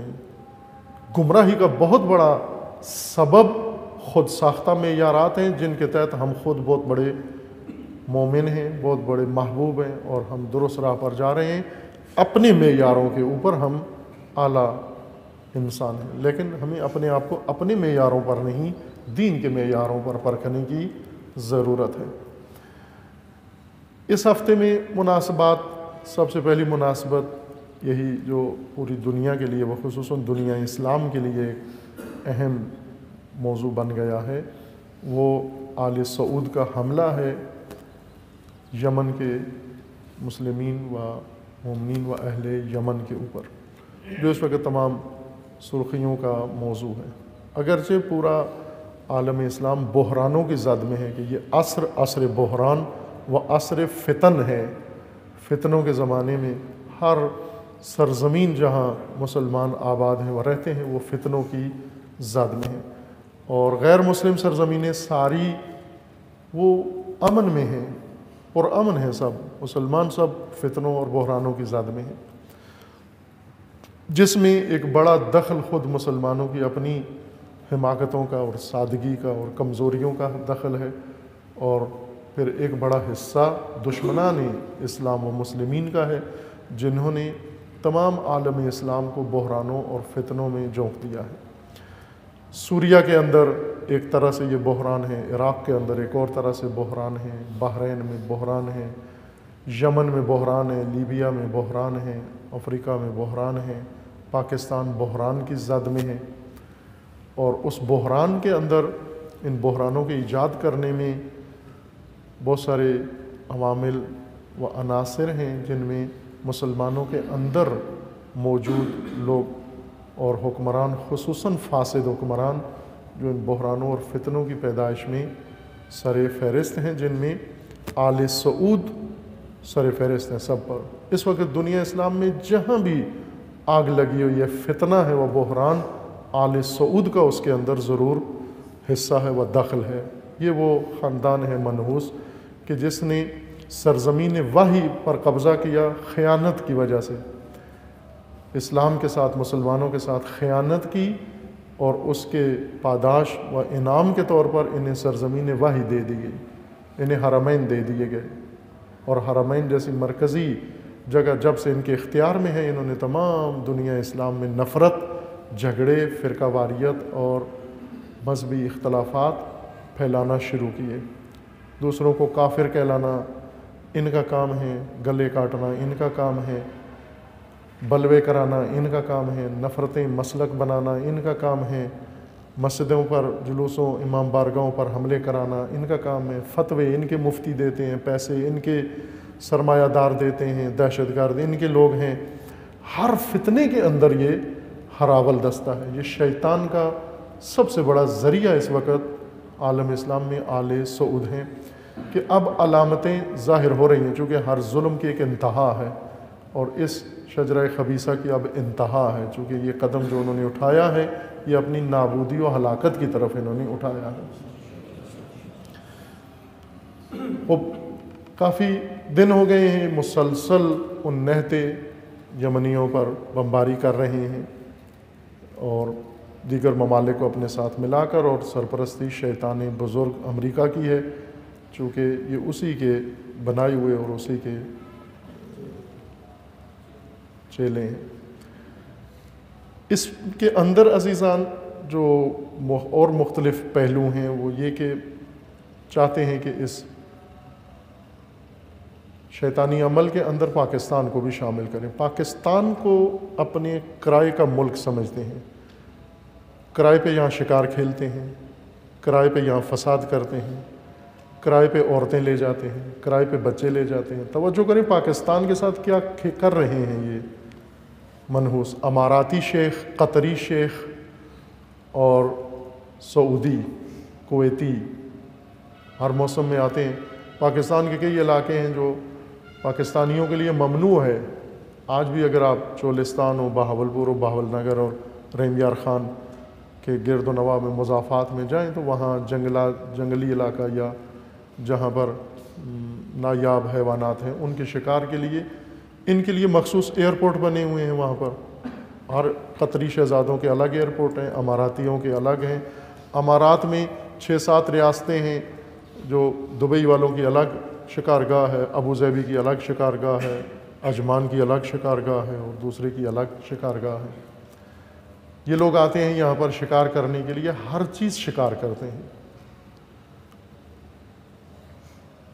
آپ کہتے ہیں نایاب پرندے شکار کرتے ہیں, نہ عزیز من, پرندہ خریدتے ہیں بازاروں سے جا کر, ان کے سامنے وہ نحیف قسم کے پرندے چڑیا گھروں سے, چونکہ جب بھی یہ آتے ہیں چڑیا گھر میں ہرن نہیں ملتے. چڑیا گھر کے وہ ویسے اپاج قسم کے ہرن ہوتے ہیں جو ہل نہیں سکتے, انہیں یہ کھڑا کرتے ہیں ان کے سامنے, انہیں شکار کرتے ہیں. اصل شکار یہ کرتے ہیں انسانوں کا.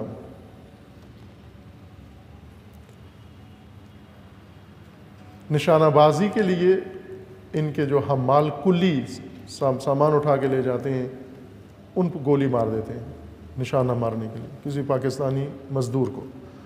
پھر اس کے گھر والوں کو پیسے دے دیتے ہیں, یہ لو اتنے لاکھ روپیہ لے لو. گھر والے خوش ہو جاتے ہیں, ناکارہ بندہ مر گیا, ایک تو جان چھوٹی اس نکٹو سے اور ایک اس کے بدلے میں. یہ لوگوں کی ذہنیت ہے. بجائے اس کے کہ احتجاج کریں کہ کیوں مارا, پاداش میں لیتے ہیں. عورتیں خواتین خدمت بھی کرواتے ہیں, فساد بھی, اور فساد کے لیے خرید کے لے بھی جاتے ہیں. یہ ایک کرائے کا مال ہے جو ان کے پاس موجود ہے. ایک چیز جو آپ نے اخباروں میں سنی ہوئی ہے کہ چھوٹے بچوں کو لے جاتے ہیں, اونٹ دوڑ ان کا مرغوب کھیل ہے, عربوں کا, بدوؤں کا. اونٹ دوڑاتے ہیں. اونٹ دوڑانے کے لیے گھوڑ سوار ہونا تو خوب شاہ سوار ہوتے ہیں, گھوڑوں کے اوپر بیٹھتے ہیں اور دو گھوڑوں کو دوڑاتے ہیں.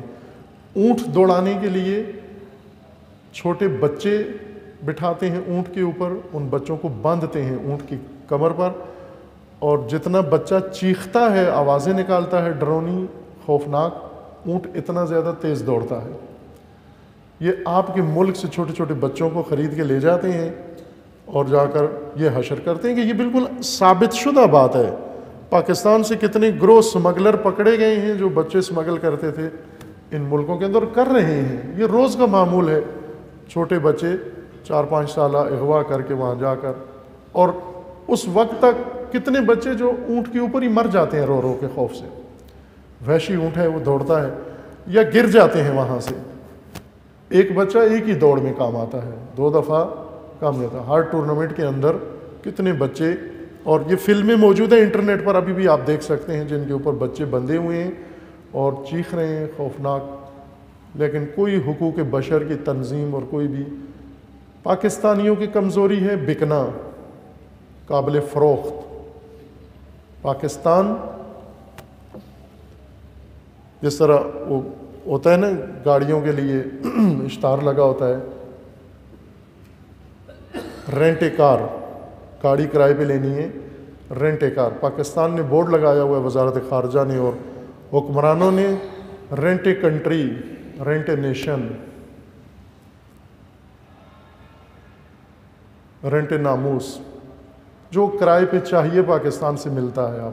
اور یہ جانور وحشی عرب یہ آ کر سب کچھ کرائے پہ لے کے آپ کا چلے جاتے ہیں. مزدور کرائے پہ لے کے چلے جاتے ہیں, 200 ریال دے کر ان سے گھروں کے کام کرتے ہیں. آخر میں کرایہ مانگے گھر سے نکال دیتے ہیں. ہزاروں پاکستانی جو انہوں نے لا تعلق کر کے یہاں سے جو اپنی ساری زندگی بیچ کے, عورتوں کے زیور بیچ کے, زمینیں بیچ کے, گھر بیچ کے, رزق کی تلاش میں ان ملکوں کے اندر جاتے ہیں, وہاں جا کر مفت میں ان سے بگار لے کر اور پھر انہیں کک مار کے مجرم قرار دے کر.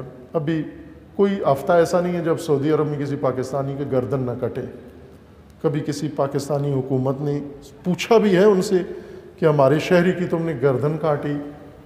ایک عالمی قانون ہے, ایک ملک کا اگر باشندہ دوسرے ملک میں جرم کرتا ہے تو باقاعدہ اس ملک کو اس میں شامل ہونا ہوتا ہے کہ کیا کیا اس نے جرم, یا اس کے حوالے کرتا ہے یا اس سے مشورت کرتا ہے کہ اس نے جرم کیا ہے. آج تک ابھی تک آپ اگر نکالیں اخباروں سے ہی ایسٹیمیٹ کتنے پاکستانیوں کے گردنیں کاٹ چکے ہیں وہاں پر.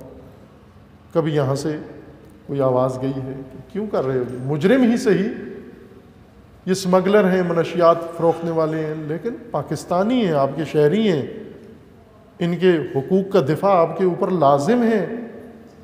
کسی اور ملک کے باشندے کو اتنا کھلے عام قتل نہیں کر سکتے۔ وہاں انہوں نے عورتیں رکھی ہوئی ہیں گھروں میں ماسیوں کے طور پر، جنہیں ہر فساد کے لیے استعمال کرتے ہیں۔ ملکوں کے اندر مقابلہ لگا ہوا ہے، فلپائن چاہتا ہے ہماری عورتیں لے جاؤ، بنگلہ دیش چاہتا ہے ہماری عورتیں لے جاؤ، انڈیا چاہتا ہے ہماری عورتیں لے جاؤ۔ باقاعدہ ان ممالک کے وزرائے خارجہ عورتوں کے فروخت کے لیے آتے ہیں، مذاکرات کرتے ہیں عربوں کے ساتھ کہ مثلا پاکستانی عورتیں مہنگی ہیں، آپ بنگلہ دیشی عورتیں لے جاؤ، بنگلہ دیشی مہنگی ہیں، آپ فلپائنی لے جاؤ، آپ تھائی لے جاؤ، آپ فلاں لے جاؤ۔ یہ ان ملکوں کے اندر عام کام ہو رہا ہے۔ اور ادھر فار سیل، ہر چیز فار سیل و ہر چیز فار رینٹ پاکستان میں لگی ہوئی ہے، کرائے پر ہر چیز ملتی ہے۔ اور ایسا ہی ہے، ہر چیز کرائے پر ہے، زمین لینی ہے، ملک لینا ہے، کرائے پہ لے لو، ہم سے لے لو۔ بندرگاہیں کرائے پہ چائنا کو دے دیں، معدنیات کرائے پہ چائنا کو دے دیں، ہر چیز کرائے پہ دے دی۔ ملک ہمارے باپ کا تو نہیں ہے، ہاتھ چڑھا ہے، ملک ہے، لوٹ رہے ہیں۔ اب نیچے معدنیات ہیں، کئی کلومیٹر زمین کے اندر، نالائق لوگوں سے تو نہیں نکلتی یہ معدنیات، وہ کرائے پہ دے دیتے ہیں اس کو۔ اور چائنا آپ ماہر ہو زمین کے اندر سے معدنیات نکالنے کے، سارا ملک کرائے پہ حاضر ہے آپ کے لیے، آپ جو مرضی ہے کرنا چاہو کرو، ہر چیز فار رینٹ۔ اور پھر وہ چیز بھی انہوں نے فار رینٹ لگا دی کہ ہماری فوج، ہماری فورسز بھی کرائے کے لیے تیار ہیں۔ کس ملک کو چاہیے؟ پاکستان کی آرمی تیار ہے۔ اپنا ملک وہ دہشت گردوں نے سنبھالا ہوا ہے، اس کے لیے تو ہمیں ضرورت نہیں ہے، فارغ ہیں۔ ملک دہشت گردوں کے حوالے، ملک ڈاکوؤں کے حوالے، ملک لٹیروں کے حوالے، اور ہم فارغ فورسز رکھے ہوئے ہیں اور ان کا کام جائیں۔ عربوں کو کہاں پریشانی ہے؟ کہاں لڑنا ہے؟ بتاؤ کدھر لڑنا ہے؟ آیا ہے قطری خر خریدنے والا خرباز و خرکار، قطر کا امیر، یہ بہت فاسد خاندان قطر کے اوپر حکومت کر رہا ہے۔ دراصل ایک عورت قطر کے اوپر حکومت کر رہی ہے، یہی موجودہ امیر کی ماں۔ اس چڑیل نے اپنے شوہر کو حکومت سے ہٹایا اور اپنے سسر کو حکومت سے ہٹایا، اور اب اپنے بیٹے کو تخت پر بٹھا کے اصل حکومت یہ خود کر رہی ہے، قطر کی اس موجودہ امیر کی ماں۔ ایک عورت یہ سارا کھیل رچائے ہوئے ہیں، مرد اس کے ہاتھ میں کٹھ پتلی کی طرح ہے۔ یہ آیا پچھلے رہ کر 24 گھنٹے رہا پاکستان کے اندر، آ کر LNG گیس لے کر آیا آپ کے لیے، آپ کے رکشوں کے لیے، گھروں کے لیے، آپ کے چولہوں کے لیے، آپ کی انڈسٹری کے لیے، اور اس کے بدلے میں ہمیں فوج چاہیے، ہمیں فورسز چاہیے۔ توہین ہے، نکبت ہے، شرمندگی ہے، ذلت ہے۔ اس طرح سے کوئی فوج خریدنے آ جائے۔ انڈیا کیوں نہیں جاتے فوج خریدنے؟ فوجیں دنیا میں بہت ہیں، کسی اور ملک کی کیوں نہیں خریدتے؟ پاکستان میں کیوں آتے ہیں بار بار؟ پھر جب بھی انہیں قتل و غارت کروانی ہے، رخ پاکستان کی طرف کرتے ہیں۔ اخبار میں روز دن آیا ہوتا ہے کہ سعودی عرب پاکستان کا دوست ہے۔ سعودی عرب دراصل پاکستان کا سب سے بڑا دشمن ہے، جو دوستی کے لبادے میں اس نے پاکستان کو تباہ کیا ہے۔ آل سعود سب سے بڑے دشمن ہیں۔ جتنی آگ لگی ہے پاکستان کے اندر، یہ ان کی وجہ سے ہے۔ انہوں نے یہاں خریدے ہوئے ہیں بندے اپنے، اور ان کو دیتے ہیں پیسے۔ ابھی موجودہ حکمران، چونکہ وہ ان کے زیر احسان ہیں، انہوں نے ان کو اپنے ملک میں رکھا، پناہ دی، کھانا کھلایا، جان بچائی، ساتھ دیا۔ اب احسان کا بدلہ دے رہے ہیں۔ وہ احسان کا بدلہ دے رہے ہو، آپ مملکت کیوں بیچ رہے ہو؟ احسان کا بدلہ دے رہے ہو، اپنی فوج کیوں بیچ رہے ہو؟ احسان کا بدلہ دے کے اپنے ملک کو کیوں بدنام کر رہے ہو؟ انہوں نے آپ کی خدمت کی، آپ جاؤ دونوں، جن کو انہوں نے گھر میں بٹھایا، پیسے دیے، وہ چلے جائیں، آپ ان کی خدمت کریں۔ قوم کا اس سے کیا تعلق ہے؟ کیا احسان سعودی عرب نے پاکستان کے اوپر کیا ہے؟ یہ گمراہی ہے جو میڈیا بھی پھیلا رہا ہے، ہمارا دوست ملک ہے، ہر مشکل میں ساتھ دیتا ہے۔ تباہی کے لیے۔ پاکستان میں سعودی عرب نے بڑے پلاننگ سے کام کیا ہے، اتنا کسی ملک میں نہیں کیا اس نے سرمایہ لگایا جتنا پاکستان میں لگایا ہے۔ یہ آپ کے ذہن میں رہے، آل سعود نے یہ نعرہ لگایا ہوا ہے کہ انہوں نے یمن سے لے کر قفقاز تک ایک سٹیٹ بنانی ہے، انہوں نے، یہ ان کے عزائم میں سے ہے، یمن سے قفقاز تک۔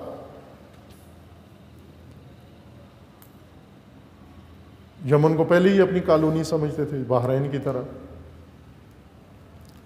پاکستان میں سرمایہ لگایا، یہاں آئے لوگوں کے مذہبی جذبات سے فائدہ اٹھایا، مذہبی طبقے کو استعمال کیا انہوں نے۔ آل سعود مذہبی طبقہ نہیں ہے، سعودی عرب کے اندر مذہب بھی ہے، اور ظاہر ہے کہ وہ ایک خاص مسلک ہے، اس مسلک میں بھی شدت ہے، لیکن میں یہاں پر مسلکی بات نہیں کر رہا، ابھی اشارہ کروں گا کہ ان کا ایک اور پلان یہ ہے کہ یمن کے واقعہ کو فرقہ وارانہ رنگ دے دیں، دو جہتیں دینا چاہتے ہیں یمن کے واقعہ کو، میڈیا بھرپور طریقے سے اس میں کر رہا ہے اور دوسرے لوگ کردار ادا کر رہے ہیں، لیکن اصل ماجرا یہ نہیں ہے۔ آل سعود اور جو مذہب و مسلک سعودی عرب کے اندر ہے وہ دو الگ الگ چیزیں ہیں۔ یہ آل سعود اس کے بھی وفادار نہیں ہیں، یہ اپنے اقتدار کے لیے سب کچھ کرتے ہیں، اس مذہب کو بھی استعمال کرتے ہیں ٹول کے طور پر، اور وہاں جو مذہبی طبقہ شدت پسند انہوں نے بنایا ہے وہ بھی اسی لیے تاکہ اس کے ذریعے سے اقتدار اپنا پھیلائیں۔ پاکستان کو انہوں نے چنا اور یہاں مدارس قائم کیے، ان کی مدد کی۔ ان مدرسوں کو یہ طالب علم نہیں سمجھتے، ان مدرسوں میں پڑھنے والوں کو اپنی فوج سمجھتے ہیں، یہ ہماری فوج ہے، اور وہ فوج اس وقت بالکل آمادہ ہے، تیار ہے، چونکہ سرمایہ لگایا انہوں نے ان کے اوپر۔ یہاں کے سیاستدانوں کو اپنے غلام سمجھتے ہیں، یہاں کے حکمرانوں کو اپنے نوکر سمجھتے ہیں، چونکہ ان کے پاس پیسہ ہے، پیسہ دے کے ہر چیز خریدی جا سکتی ہے، خصوصاً جو بکنے کے لیے تیار ہے، اور پاکستان میں ہر چیز بکنے کے لیے، رینٹ کے لیے تیار پڑی ہوئی ہے، کوئی خریدار مل جائے خرید لیتا ہے۔ ایک مقصد ان کا یہ ہے کہ پاکستان چونکہ مذہبی لحاظ سے اور سعودی اور آل سعود کی مداخلت کی وجہ سے، امریکہ اور دیگر طاقتوں کی وجہ سے، اور داخلی اندرونی بے وقوفوں کی وجہ سے پاکستان کے اندر مذہبی لحاظ سے بہت حساس ترین خطہ بن گیا ہے کہ یہاں کسی بھی واقعے کو مذہبی رنگ دینا معمول کی بات ہے۔ اگر بٹھے کا مالک ہے، وہ مثلا مزدور رکھتا ہے، مزدور اس سے تنخواہ مانگتا ہے، بٹھے کا مالک تنخواہ نہیں دینا چاہتا، اور جب بٹھے کا مزدور تقاضا کرتا ہے یہ اس کو پکڑ کے آگ میں ڈال دیتا ہے، آگ میں ڈال کے اس کو مذہبی رنگ دے دیتا ہے کہ اس نے قرآن جلایا تھا، چونکہ اس کو پتہ ہے کہ پاکستان میں صورتحال یہی ہے، جہالت، بے وقوفی، حماقت اپنے اوج پر ہے، یہاں بٹھے اور مالک اور مزدور کی لڑائی مذہبی جنگ بنائی جا سکتی ہے۔ کوئی گاہک ہے، کوئی بیچنے والا ہے، گاہک مثلا شیعہ ہے اور بیچنے والا سنی ہے، وہ ان میں آپس میں کاروباری جھگڑا ہو گیا، فوراً اس کو مذہبی رنگ دے دو، کو اس نے مثلا صحابہ کی توہین کی ہے۔ پاکستان کو جان بوجھ کر ان سب نے مل کر یہاں اس نقطے تک پہنچایا ہے کہ ایک بارود کی شکل بن گیا ہے یہ ملک اور یہ قوم، باروتی مواد بن گئے ہیں، قوم اور اس کے جذبے فوراً پھٹنے کے لیے تیار ہیں۔ یہ بھی آل سعود کی مداخلت سے ہوا ہے، یہاں تک پہنچانا، اس میں سارے مذہبی مراکز، مذہبی مدارس، مذہبی مسجدیں، مذہبی ممبر استعمال ہوا اور یہاں تک پہنچایا معاملہ۔ کوشش یہ کر رہے ہیں کہ یمن کے واقعہ کو فرقہ وارانہ رنگ دیں، شیعہ سنی جنگ بنائیں، جبکہ نہیں ہے۔ یمن کا مسئلہ، اصل یمن کا مسئلہ خوب سیاسی مسئلہ ہے، ایک ملک کی اندرونی کشمکش ہے، وہاں ایک طبقہ حاکم تھا، دوسرا طبقہ مخالف تھا، مخالف طبقہ اس کی مخالفت میں میدان میں آیا، بنی ہوئی حکومت عرصے سے یمن کشمکش کا شکار ہے، کئی سالوں سے، نہ کہ ابھی شروع ہوا ہے واقعہ یمن، گزشتہ 4-5-6 سالوں سے ظاہراً یا اس سے زیادہ سے یمن متاثر ہے دیگر ممالک کی طرح، جیسے لیبیا ہے، جیسے مصر ہے۔ اب مصر میں جو گرتا ہے حسنی مبارک بھی سنی ہے، سیسی بھی سنی ہے، اب یہ دونوں سنی ہیں، لہٰذا وہاں کوئی شیعہ نہیں ہے، ورنہ وہاں بھی شروع کر سکتے تھے کہ یہ شیعہ ہے، یہ سنی ہے۔ لیبیا میں جس کو مارا ہے وہ بھی سنی ہے، قذافی بھی سنی ہے، جو برسر اقتدار ہیں وہ بھی سنی ہے، وہاں نہیں یہ سلسلہ، ٹینس میں اس طرح، دوسرے ممالک میں۔ لیکن یمن میں چونکہ ان کے مفادات ہیں، یمن میں اس سے پہلے علی عبداللہ صالح تھا، اس کی حکومت ختم ہوئی، عبدالرب ہادی منصور آیا، یہ بھی سنی وہ بھی سنی دونوں۔ اب انہوں نے کہا کہ وہاں نہیں یہ مسئلہ چھیڑا، عبداللہ صالح بھاگ کر وہ بھی سعودی عرب میں آیا، منصور ہادی بھی بھاگ کر سعودی عرب میں آیا، دونوں نے یہاں پناہ لی۔ اب یہاں کیوں نہیں آپ نے مداخلت کی؟ یہاں کیوں نہیں بمباری کی آپ نے؟ اب کیوں شروع کی ہے بمباری آپ نے؟ کیا اب یمن کا مسئلہ بڑا ہے؟ اس کو میڈیا بھرپور طریقے سے شیعہ سنی جنگ کا نقشہ دے رہا ہے کہ یہ ایک طرف شیعہ ایک طرف سنی ہے، اور یہ جلغار ہے، اور سعودی عرب سنی بن کر، امام بن کر، اور سنی ممالک اور سنی قومیں اور سنی پاکستان اور سنی تنظیمیں ساری جمع ہو جائیں، اور ادھر سے بھی بیٹھے ہوئے ہیں ایسے کرائے کے علماء، کرائے کے سیاستدان جو سوچے سمجھے بغیر بیانات بھی دے رہے ہیں۔ اس کو فرقہ وارانہ شکل دینے کے لیے بہترین طریقہ پاکستان ہی ہے، چونکہ پاکستان میں سب سے زیادہ آمادگی ہے اس کام کے لیے۔ کوشش یہ کر رہے ہیں کہ پاکستان سے یہ مسئلہ شروع ہو، شیعہ سنی، اور پھر بڑھ کے آگے پوری دنیا میں چلا جائے۔ دوسرا جو اس کو عنوان دے رہے ہیں وہ ایران سعودیہ جنگ کا عنوان دے رہے ہیں کہ یہ ایران اور سعودی عرب کی جنگ ہے، دو ملکوں کی جنگ ہے، پراکسی وار ہے، بالادستی و برتری کی جنگ ہے۔ ایران چاہتا ہے اس خطے میں اپنی بالادستی، سعودی چاہتا ہے اپنی بالادستی، ایک یہ رنگ اس کو دینا چاہتے ہیں، اور جواز یہ نکالتے ہیں چونکہ ایران نے مداخلت کی ہے، خوب اس وجہ سے اب انہوں نے بمباری شروع کر دی ہے۔ وہ برفرض کے ایران حامی ہے ان کا، حوثیوں کا یا یمنی عوام کا حامی ہے۔ اس وقت پورے مشرق وسطیٰ کے اندر صورتحال الجھا دی گئی ہے۔ تمام ممالک مشرق وسطیٰ کے، خلیجی ممالک کو انہوں نے خود محفوظ رکھا ہوا تھا کہ یہاں ابھی کچھ نہیں ہو، چونکہ ان سے کام لینا تھا انہیں، یہ ریزرو فورس تھی، ان سے پیسے بھی لینے ہیں تمام بحرانوں کے لیے، اور ان سے کام بھی لینا تھا، اس لیے یہ نہیں چاہتے تھے کہ یہاں پر کوئی ایسی گڑبڑ شروع ہو۔ ایران حامی ہے، ایران نے اگر حمایت کی ہے حوثیوں کی، اب کیا اس کے بعد جواز آپ کو ملتا ہے کہ آپ جا کے جہازوں کے ذریعے بمباری کر کے عورتوں مردوں کو قتل کرنا شروع کر دیں، بچوں کو،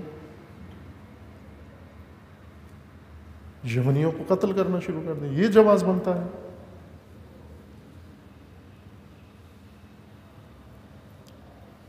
تاکہ پاکستان میں اب شور مچ رہا ہے کہ سعودی عرب کی سالمیت پاکستان کے لیے بہت چیلنج ہے، اہم ہے، ہم کوئی خطرہ برداشت نہیں کریں گے۔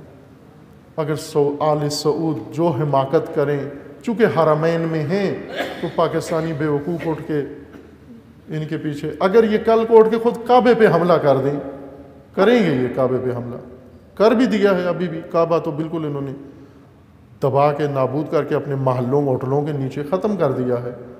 حرمین نام بنا کر مکہ مدینہ کو انڈسٹریل شہر اور ہوٹل کا اور تفریح گاہیں بنا دیا، اس کو ٹورزم کے شہروں میں بدل دیا ہے، تمام حرمت اس کی پائمال کر دی ہے، وہاں کسی کو خیال نہیں آیا۔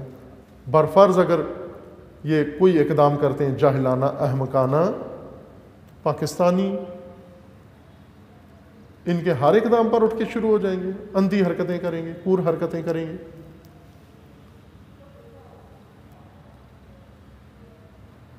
اگر ایران جہاں مداخلت کرتا ہے وہاں سعودیہ نے بمباری کرنی ہے، تو ایران فلسطینیوں کی حمایت کرتا ہے، وہ جہاز بھیجو وہاں بھی بمباری کرو، چونکہ ایران ان کی حمایت کرتا ہے۔ سارے اہل سنت ہیں، فلسطین کے اندر، غزہ کے اندر اہل سنت ہیں. اگر ایران ان کی مدد کرتا ہے وہاں بھی جہاز بھیجو، سارے فلسطینیوں کا قتل عام کرو، کیونکہ ایران ان کی تائید کرتا ہے، ایران ان کی مدد کرتا ہے. انہوں نے داعش وحشت ناک لشکر بنایا، اب ایران نے مداخلت کی، اب اسی وحشت ناک لشکر سے عراقی سنیوں کو نجات دے رہا ہے. تکریت، یہ بھی آپ کے لیے اہم خبر ہے کہ الحمدللہ یہ تکفیری فتنہ عراق میں اب بالکل تقریباً نابودی کے قریب پہنچ چکا ہے. تکریت آزاد ہو گیا ہے، اور اس کے بعد اب موصل اور ایک دو اہم مقامات ہیں انبار، اور ہمیشہ کے لیے یہ فتنہ انشاءاللہ ختم ہوگا اور مومنین و مسلمین عراق راحت ہوں گے انشاءاللہ. اب ایران مدد کر رہا ہے جا کر وہاں اس وحشت ناک لشکر سے. عراقی تکریت میں کوئی شیعہ نہیں ہے، تکریت صدام کا شہر ہے، صدام وہاں پیدا ہوا، اس کے محل ہے، سب اہل سنت ہیں. انبار اہل سنت کا علاقہ ہے. اس وقت داعش جہاں جہاں ہے، جہاں سے ایران کی کوششوں سے یہ داعشی لشکر پیچھے جا رہا ہے، یہ تمام سنی علاقہ ہے. ایک شیعہ علاقے پر داعش نے قبضہ نہیں کیا، سب سنی علاقوں پر کیا ہے، اور داعش سے سنیوں کو نجات دی جا رہی ہے. سعودی عرب اب جہاز اڑائے اور جا کر ان شہروں تکریت پر بمباری کرے، کیونکہ ایران ان سنیوں کی مدد کر رہا ہے، سنیوں کو بچا رہا ہے، کردوں کی مدد کر رہا ہے. کرد سارے سنی ہیں. یہ احمق آل سعود اور ان کے فیصلے، اور ادھر بیٹھے ہوئے احمق تر کہ اپنے آپ کی اپنی دم ان بے وقوفوں کی دم سے باندھیں گے. وہ جو حماقت کریں گے آپ بھی ان کے پیچھے کریں گے. ان کے لیے تو امریکہ نے یہ راستہ کھولا ہے ان کی بربادی اور تباہی کے لیے، چونکہ اس کا فیصلہ ہے کہ انہیں ختم کرنا ہے. ختم کرتے کرتے 4-6 اور کو بھی ڈبو کے مریں، سب کو مار کے مریں گے. یہ اس کی پالیسی ہے کہ آل سعود ختم ہوں، لیکن ساتھ سارا مشرق وسطیٰ ویران کر کے، تباہ کر کے. پاکستان ہرگز شان پاکستان یہ نہیں ہے، شان ملت پاکستان یہ نہیں ہے، شان فوج پاکستان کی شان اس کی یہ نہیں ہے کہ وہ یہ کام اور یہ بیوقوفی کرے. کہ ابھی کچھ صدائیں ایسی آ رہی ہیں کہ انہوں نے روک لیا یہ عمل کہ ہم ساتھ نہیں دیں گے، لیکن جنگی مشقوں کے نام پر اپنی فوجیں علاقے میں بھیج دی ہیں کہ مشقیں کر رہے ہیں. فوجیں روانہ کر دی ہیں، پارلیمنٹ سے اجازت نہیں ہوئی یا کوئی سیاسی پروسیس نہیں ہوا، جنگی مشقوں کے نام سے وہاں پہنچ چکے ہیں. لیکن آوازیں ملک کے ادھر ادھر سے اٹھ رہی ہیں. اس بیچ میں جن کی مؤثر آواز اٹھنا چاہیے تھی وہ نہیں اٹھا رہے، چونکہ یہاں ہی اگر کوئی سیاسی بیان ایسا آ جاتا ہے جو حکمرانوں کی مرضی کے خلاف ہے تو یہاں یہ لوگ خطرے میں، چونکہ انہوں نے الیکشن لڑنی ہے، الیکشن میں مشکل ہو جائے گی یا پابندیاں لگ جائیں گی، اور یہ لوگ ممکن ہیں محروم ہو جائے، مفادات ان کو نہ ملے، ڈھیلے بیان دیتے ہیں، سست بیان دیتے ہیں.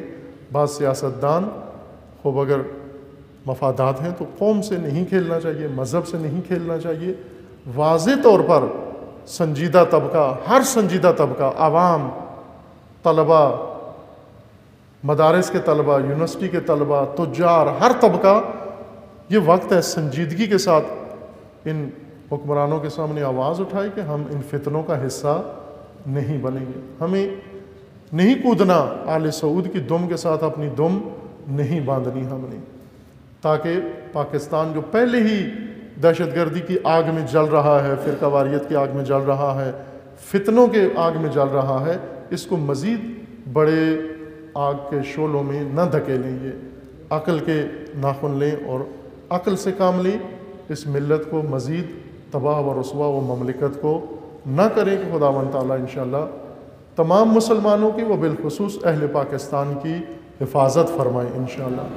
خداوند تعالیٰ سے دعا گو ہیں، اللہم بحق اسمک العظیم الاعظم الاعز الاجل الاکرم، یا اللہ یا اللہ یا اللہ یا اللہ یا اللہ یا اللہ یا اللہ یا اللہ یا اللہ یا اللہ. خداوندہ بحق محمد و آل محمد امت اسلامیہ کو ظلم و ستم سے نجات عطا فرما، امت اسلامیہ کو فتنوں سے رہائی عطا فرما، ان ظالمین کو ظلم سمیت نیست و نابود فرما، ان فتنہ گروں کو فتنوں سمیت نیست و نابود فرما. فتنہ تکفیریت کو نیست و نابود فرما، تمام مظلوم ملتوں کو نجات عطا فرما، اہل یمن کی مدد فرما، مومنین عراق کی نصرت فرما، مومنین بحرین کو آزادی نصیب فرما۔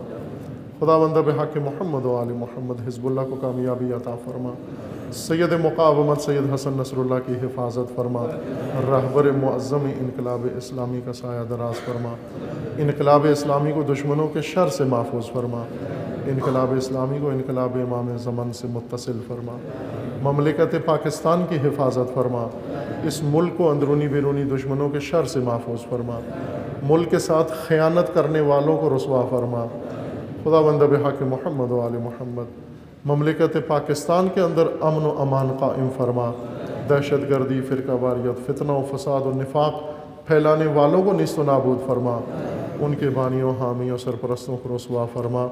پیروان امیر المومنین جہاں کہیں بھی ہیں، بالخصوص یمن میں، بحرین میں، سعودی عرب میں، لبنان میں، شام میں، عراق میں و بالاخص پاکستان میں، ان کے عزت و مال و جان و ناموس کی حفاظت فرما۔ پروردگارہ اپنے ولی حق ولی اللہ العظم اجل اللہ تعالی فرج الشریف کا جلد از جلد ظہور فرما، ہمیں حضرت کے اعوان و انصار میں سے ہونے کی توفیق عطا فرما۔